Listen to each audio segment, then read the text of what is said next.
to help us, the more the jihadists are coming in, and the more they are offering more to our young men than we are able to offer. So, look, I take the agreement over the weekend in Doha to create a unified Syrian opposition, unified in terms of a lot of the components, but also unified in terms of those inside and those outside, to be a very, outside of Syria, to be a very good sign. You know, you see, you get surprises in the world, but once again today, the French government led not from behind, but from ahead.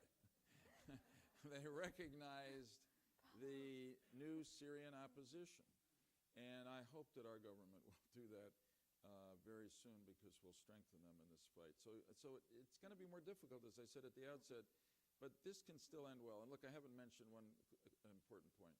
Beyond the fact that we ought to be there consistent with our values, to stop genocide, to stop a dictator, this guy is obviously the number one ally of our number one enemy in the Middle East and in the world, Iran. The Iranians get the consequences of this fight. They're in there with everything they've got to keep Assad going. I mean, it boggles my mind, actually infuriates me that we haven't seen that. I mean, this is a poor rule to state among the things that I've learned over the 24 years in the Senate dealing with military matters. But if your enemy is in a battle with everything he's got, then it ought to make you think that maybe you ought to be in there as well, because you've got some strategic consequences on the line. I think that's true in Syria. Tell me more about the strategic consequences that you see of a rising Iran and a nuclear Iran. Well, you know, I can do this quickly because I'm sure people in this room are familiar with it, but I mean, everything, look, Iran is still the most significant state sponsor of terrorism in the world, as stated by the U.S. Department of State.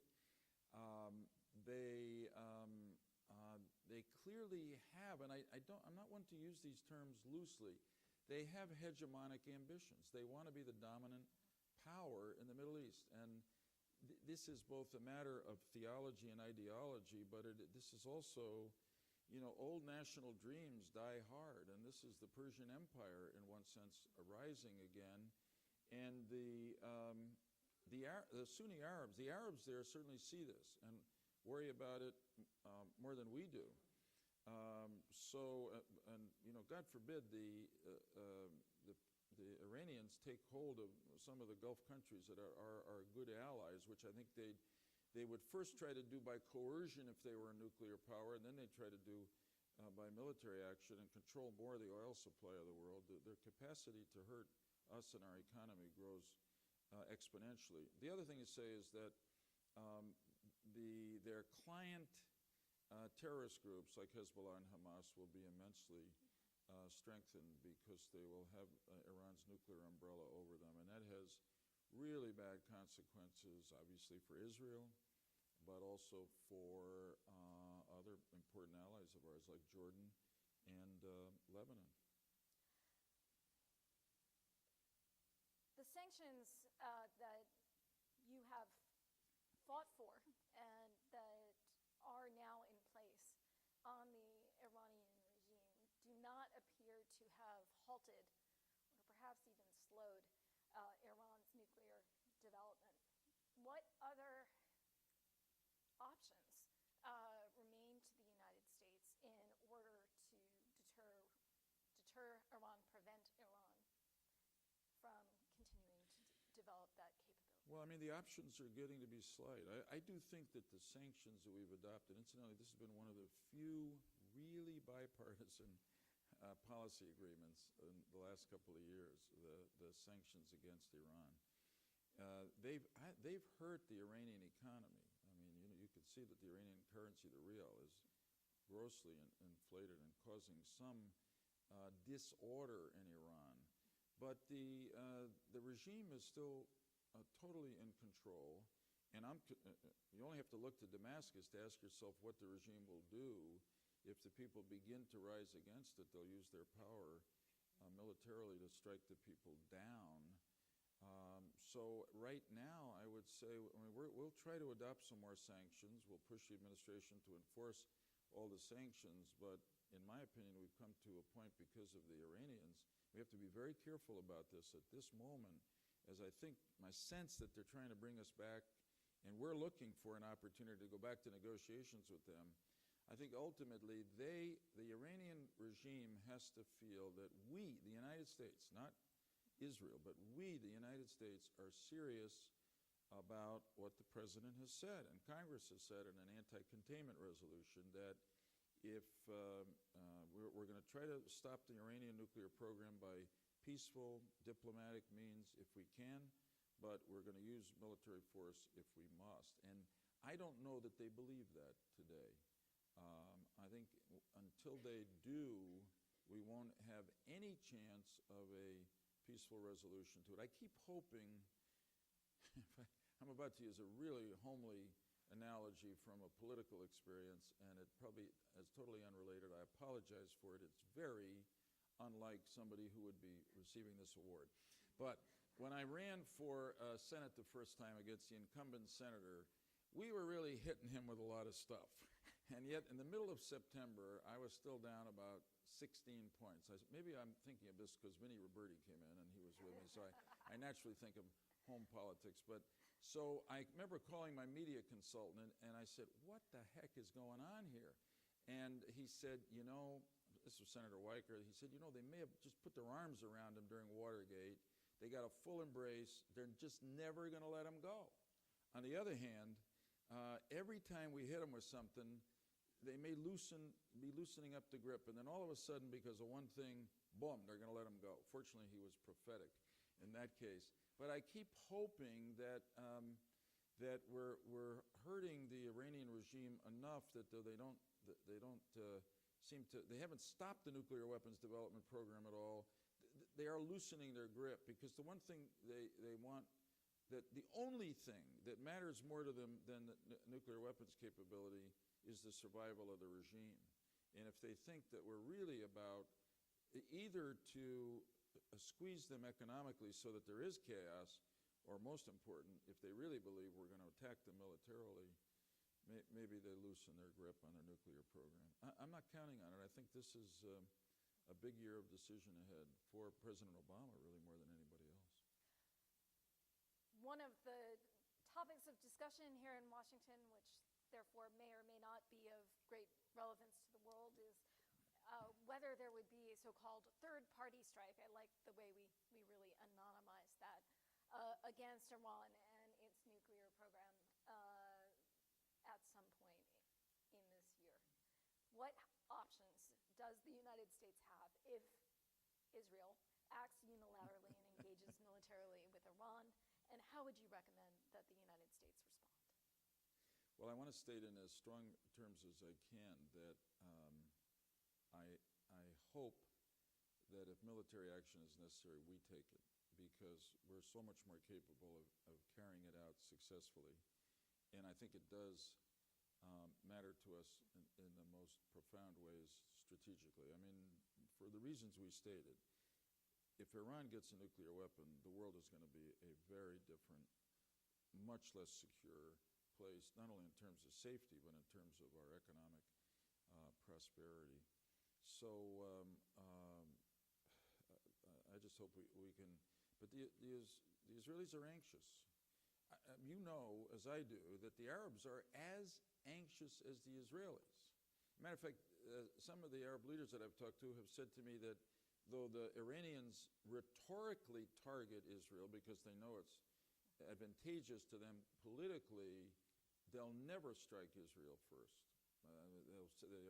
Our two leaders have said they'll strike us because we're not as capable of responding. And of course, I think we'd have to respond if that ever happened. So I hope we never come to that position. If it does, obviously we'll have to stand by our ally. So what should the U.S. red line be? Well, just to put you on the spot. I have a little diagram here. On the record. No. Look, I mean, there's some clear red lines, such as the kicking out the IAEA inspectors, or our intelligence making clear that they've gone to 90% enrichment. Those are, in a way, easy. Those are real red lines. But the danger here is if it happens more subtly. They're continuing to increase their supply of fissile material. They're continuing to build more centrifuges. Right now they're on a course to have an enormous capability to break out, and they'll do it relatively quickly. So, and our intelligence, I think, is better about what they're doing, but it's not perfect. So I don't have a simple answer to that. To me, of course, I should say this for the record, that I do believe that that this is about capability. That if we wait until they have a nuclear weapon, it's too late. This is about the point at which we can conclude that they have developed the capability for a rapid breakout to nuclear capacity, and then I hope we will strike. I'm going to change to happier topics. Oh, good. I can tell more old political. That's great. That's great. Well, when you're speaking before a group called the Institute for the Study of War, you don't expect a lot of humor. We're really a funny bunch. Okay. Afghanistan. Can't ever resist talking about it. And so before I open up the floor to questions, really would like to know whether you think success in Afghanistan is important for U.S. national security. If so, why? And if not, why not? Well, it's very important for U.S. national security. Obviously, in the first instance, there was bipartisan support, strong to strike back, to eliminate the Taliban, from which the attack of al-Qaeda, from which the attack of 9/11 came, al-Qaeda being in Afghanistan with the permission of the Taliban. We've now seen that it's not just enough, as we saw in Iraq, to defeat the enemy. You really do. I know nobody likes to use the word nation building, but you do have to hang in there at least long enough to create a relatively secure environment, and train enough of the indigenous security forces to protect their own security. So why is it important? Well, we don't want to create another safe haven from which al-Qaeda or some other terrorist group could strike at us. I know there's beginning to be a little bit of a sort of argument surfacing here that, even if the Taliban came back to control of Afghanistan, they would never allow al-Qaeda back in. Well, first off, it's not going to be good for us to have the Taliban in control of Afghanistan, but why does anybody feel that they won't let al-Qaeda or some other group back in? Beyond that, we have real strategic interest in that region in an affirmative way because of our relationship with India, also because of the consequences of the Indian-Pakistani standoff. And, hey, folks, it happens to be that the country we've been talking about, Iran, is right there to the west. And so, not to mention the strategic and economic consequence of all the stands on the other side. So even if we hadn't gone in after 9/11 and we didn't have this interest in helping the Afghans continue their modernization and self-government and self-defense, there's enough happening in that region that it's in our interest to, try to keep Afghanistan stable.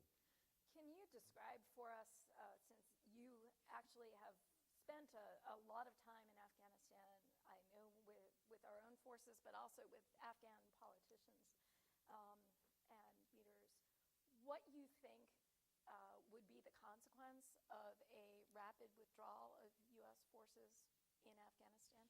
Incidentally, I should say here that ISW has done extraordinary and really unique work regarding Afghanistan. Really. There's a lot of groups that work there. There are a lot of think tanks in Washington, but nobody has done what you have done, Kim, and those who work with you, and I really appreciate it. It's been very helpful to us. True.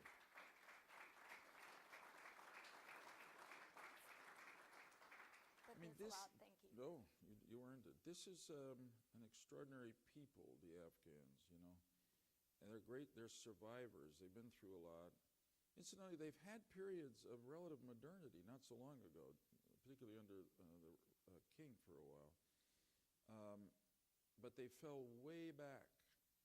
So what would probably happen there if we left? I think it's probably less likely that the Taliban would take over the country. The Taliban would take over part of the country, but Afghanistan would become a battlefield for every neighboring power, and it would be chaos. I'm talking about Iran, obviously Pakistan. India would feel it had to get involved. And then internally, the first great human victims of this would be the women of Afghanistan, who have seen the light for the first time since that period of modernity in the 50s. You look at some pictures from Kabul in the 50s, and you think, is that Kabul? That must be Paris, But then it fell way back, and now the women are being better educated. One of the papers today had a story about this, that the women in Afghanistan are really terrified about what happens if the U.S. makes a rapid exit. So, and all the hope of self-government that we've created there, and the hope of a better life would be gone. They'd become simply a battlefield and suffer terribly. And so would we. Let me turn to the audience for questions.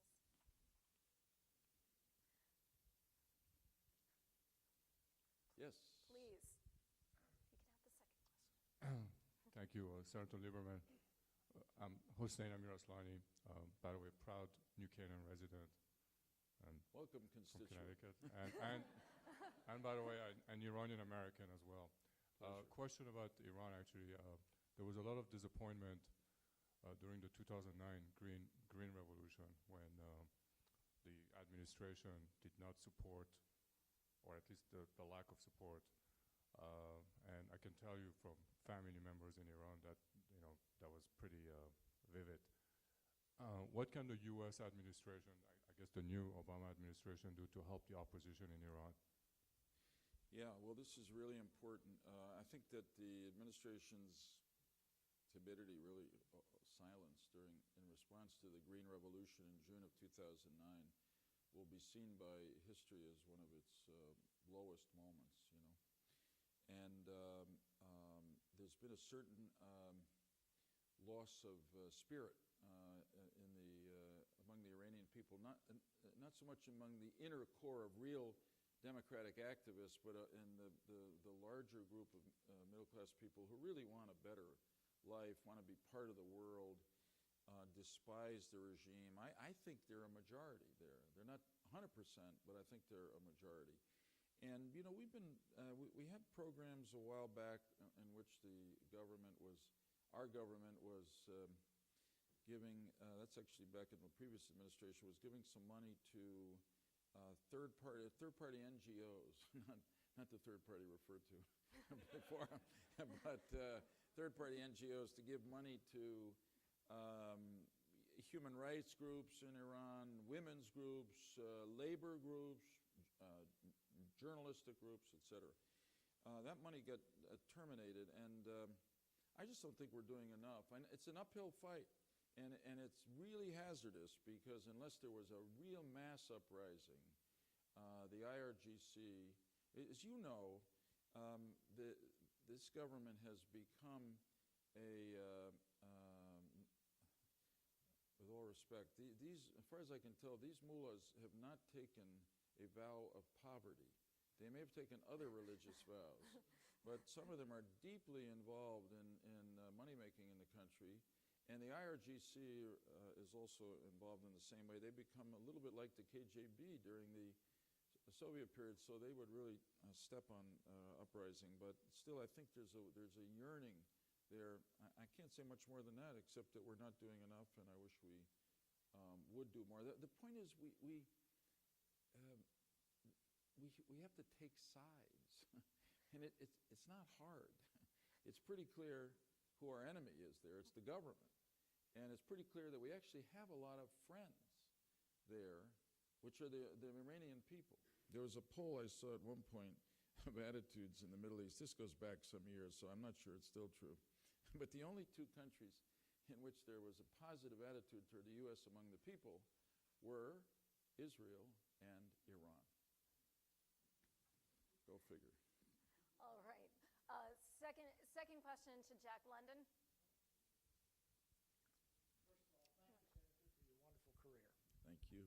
It's very much appreciated. The last couple of months, the swirl of Libya and Benghazi have been a real torrent in our society and around the world. Would you reflect a little bit and share with us some of your views on what all that means and where that's headed? I'll give you a preliminary response. Our committee, Homeland Security Committee, has begun. It's hard to find a committee on the Hill that hasn't begun an investigation of Benghazi, but we're getting a classified briefing tomorrow. In part because the Director of National Intelligence and the National Counterterrorism Center came out of the 9/11 legislation, which came out of our committee, and I'm curious to see how they performed here. So there are a lot of questions to be answered. I'll tell you what my own feeling is from the public record now, that one of the two things are lessons to take away. And there are a lot of questions about why were people saying what they were saying after the attack, what happened during the attack. But here's two takeaways that I think we're going to have, and I feel justification for them already. One is there was so much information about how dangerous eastern Libya and Benghazi had become. That is, the movement of not only militias that were not friendly to the U.S., but real foreign fighters, jihadists, Al-Qaeda-related people, Al-Qaeda in the Maghreb, that it was simply irresponsible not to have more security in Benghazi. And I think we're going to, it'll raise a larger question. And this really, in some ways, goes to Iraq and Afghanistan and the rest of the, you can't, and this goes to what I said earlier about, the smaller the military is, the less it's able to do. We need to provide better security for people at our embassies and consulates and missions in places where our intelligence tells us it is dangerous for Americans.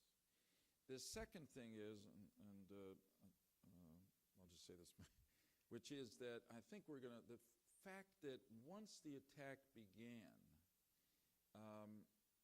we did not have military personnel in close enough range to Benghazi to come to the aid of our personnel there until it was over, ought to tell us that we've got to take a really close look at the African Command and give it more personnel than it has now. I mean, we had to grab, as you know, Secretary Pedetta, from what we now know from the public record, he had one team in Croatia, I guess, just happened to be there, started to move them toward Benghazi, or Sigonella to go into Benghazi. Then there was a group we had in Rota, Spain, which we began to move toward Sigonella, hoping they'd go into Benghazi. But then he deployed a group from the east coast of the U.S., special operators, to Benghazi. Well, needless to say, they didn't get there until it was over. And I think we have to learn those lessons about not only Benghazi, but a lot of other places. You can't just, I mean, our involvement in Libya was a success. And we got a lot to, and the Libyan people, for the most part, are really grateful to us because they saw that we were involved. And McCain is beloved there. I can't understand it myself, but honestly, really, no, the truth is he's the hero, because they knew he was out there well before anybody else and with them all the time and right there. But you can't just say, oh, great, we won, now goodbye. We have every reason, just going back to how do we defeat the violent Islamist extremists, one way in Libya would be to hang in there and help them build up their security forces and their counterterrorism forces. And as far as I can tell, the government is prepared to have us do that. It's Now I will call on Fred Kagan. so that I can go home. very generous of you, Kim. Well, thank you, Dr. Kagan. You're welcome, Dr. Kagan. At ISW events, I'm often honored that people think that I'm associated with ISW in some way, but in fact I'm not, and so this is appropriately my only speaking role here, so my opportunity to associate myself in advance with the laudatory remarks that will be made about Senator Lieberman, and thank him for all that he's done for our nation. But I do want to ask you a painful question that is increasingly being asked of me and Kim and others, which is, was the surge worth it, given that we appear to have lost in Iraq anyway? My answer is a resounding yes, because the consequences of of retreating in defeat from Iraq would have been catastrophic for the region and for U.S. credibility around the world in the ways that I described earlier. Also, I think we'd be in a lot better shape in Iraq today if we had kept some continuing presence there. But it's a lot better than it was under Saddam Hussein. We have a country that, it's complicated, but we can deal with them. And they know they need us in some ways that are really important. You also have a situation where they did elect their leadership. So there's a lot of concern about Prime Minister Maliki. If they could get the votes together in their parliament, they could toss them out. But they haven't been able to do that. The other thing to say is that they're blessed by nature and circumstance with oil supplies. They're pumping oil again. That's good for the world economy. It's good for us. And there are American businesses involved with them there. They're also desperately wanting to acquire weapons and continue a military relationship with us. So are there things I worry about? Sure. I worry about Maliki not being inclusive as he should have been with people in the country, the different secular groups.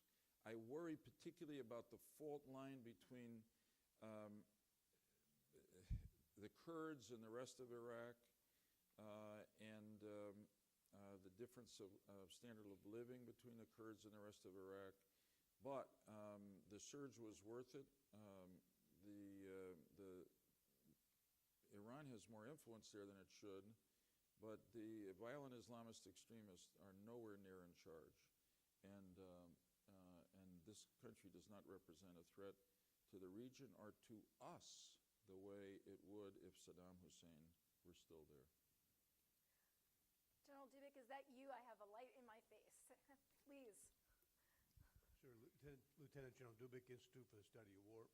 First, thanks, sir, for your service to the nation and also your support to soldiers, sailors, airmen, Marines, and their families throughout your career. Thank you very much. Thank you. Sir, there's a lot of after-action reviews going on now within the military services. What have we learned after 10-plus years of war? And I wondered if I could ask you to reflect on what you think the nation should learn as a national security apparatus, legislative branch and executive branch, in how this nation wages wars. Well, the first is that these unconventional wars that we're facing are obviously different. They're unconventional. And the first thing I want to say about the military, and I'll say a little more before, but our military has really been remarkable. And these are very different kinds of conflicts than we were prepared for, really. I'm talking about Iraq and Afghanistan. But the military with a remarkable kind of capacity for innovation, for learning. Yeah, you can knock me down, but you're not going to keep me down. I'm going to get up and figure out how to beat the enemy. And they've done it. And we've developed weapons systems to allow them to do it. Extraordinary use of high technology, but in the end, just remarkable American courage, what the military calls unit cohesion, but unbelievable loyalty to one another and the cause, which is greater than any one of them, which is really an inspiration for our overall countries. So I think one thing we've learned is that we're damn lucky to have the military that we have, and we owe them everything, including for our freedom and our security. The other thing to say is that winning wars like this and succeeding at wars like this takes time. And there's a natural way in which the American political system is not patient. And you reach a point where if you don't have a clear victory, one side can gain advantage from saying, let's bring the troops home. And the consequences of that kind of premature action can be disastrous for our security and cost us a lot more. The other thing to say is that we don't have as strong a bipartisan support for, I'd say we have bipartisan support for the military, though unfortunately not consistently for the military budget that we need, and particularly not for military actions that don't end in 100 days, which was a rarity, or 100 hours. So this requires leadership. There's no substitute for it. And, I hope and pray that it'll continue to be there. As long as McCain is there, John, it'll be there. I think we have time for one more question. And you have the question, I'm sorry, I can't see Dan Pataki. How you doing, Senator? Thank you for your service. Good to see you. I want to just ask, as you receive the award tonight for national security leadership, you mentioned Afghanistan before. Jeff Dressler, for example, at ISW, made up of young leaders themselves and analysts, received the award for top 99 under 33. So just a question to you, if you could reflect on, as we move into the next generation of leaders, what advice do you have, for the young analysts at ISW and other organizations in D.C. and abroad? Well, thanks for asking that question. What you do matters a lot. I mentioned the work that Kim and others at ISW have done in Afghanistan. Joe Holliday and Elizabeth O'Baggy have done remarkable work in Syria, really right up there with the work that people in our government are doing, to tell you the truth, in terms of both fact-gathering and analysis and recommendations. So, this business of war it's with us, and it's complicated, and you can do it too quickly, but then you can decide that you don't have the patience to do it long enough. And in the end, the better analysis we have, the more the thought is going into this, the more rational we'll be about when we commit our forces, put their lives on the line for our security, for our values, for our freedom. So this is I don't know that this is an area that there's enough interest in, but I always appeal to people to think about public service and public policy. And being an analyst in the area, military area, is critically important. Incidentally, just a last word about this. I worry that in the squeezing of the Defense Department budget, one of the things that gets squeezed is the various programs that allow military personnel to get better educated and to sort of take time off the battlefield to go to one or another war college to study so that they have a sense of history and they're prepared to deal with the conflicts of the future. Anyway, bottom line, what you do is very important. I think I'll tell a story maybe here at the end that I was going to say later, so this means I'll speak more briefly later. The Lieberman family has had a long relationship with the Kagan family, beginning with the mother of Fred, mother-in-law of Kim, Myrna Kagan, who taught our three oldest children English at school in New Haven, in Woodbridge, actually. And they're all three of them are quite literate. So I thank Myrna Kagan for that. And then there's Donald Kagan, who I assume most of you know about, a great historian, one of the most thrilling lecturers that Yale has ever had. But somebody said to me when they saw what I was doing tonight, the Institute for the Study of War? It's a tough name. So, but you know, there needs to be an institute for the study of war, and Don Kagan has done some remarkable histories which bear reading. But I remember in one, he quoted Will Durant, who studied this apparently and found that, and at that point it was in the last 3,500 years of recorded world history, he could find about 250 that were free of war. So that's less than 10%. So for better or worse, it is a condition of human nature. As I learned once from a rabbi about government, they said, you know, if there wasn't some rule of law, people would be like fish. The big ones would eat the small ones. There's no rule of law internationally, so because there are big ones or small ones that are violent, that will take advantage of those who are otherwise peaceful, the only way that civilization as we want it to be will survive is if we maintain the capacity to defend ourselves, to maintain the capacity to win wars. And we'll be a lot better at that if there are institutes for the study of war. So I'm very honored to receive this award tonight and to have participated in this discussion. Thank you so much, Senator, for your kind words, for everything that you've done for all of us here in the United States and for many people around the world who have yearned to be free and who have made a go of it. You've really been a tremendous leader. But I think maybe we should talk more about that after dinner. Thank you. Thank you very much. Well done.